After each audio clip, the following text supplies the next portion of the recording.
si Tito, si Vic tsaka si Joey, walang kinalaman sa sindikato dyan sa ito. Vic tsaka si Joey, nagtatrabaho lang yan. Pero malamang galit pa sa akin ngayon si Vic dahil kapatid niya. Wala akong magagawa. Inaapi ako ng Itbulaga eh. Kaya yung sinasabi nila na wala akong utang na loob. Unang-una, sa politika, gusto yung side ni Tito Sen. Nandiyan siya sa side ng nakaalyado siya sa gobyerno eh. Doon pa lang hiwalay na kami. Ano bang ibig sabihin nito? Dahil 6 years ago membro ako ng Itbulaga. Magpapakatuta na lang ako kay Tito Sen, ganun ba 'yon? Wala ba akong sariling buhay? Wala ba akong sariling desisyon? Tama.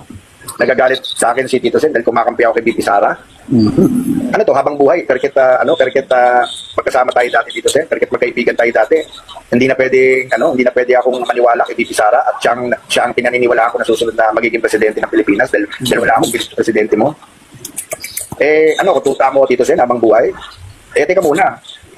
Kung ako'y tuta ako ng taong bayan. Tuta ako ng mga taong mahihirap na ninakawan nitong gobyernong to. Yan, tuta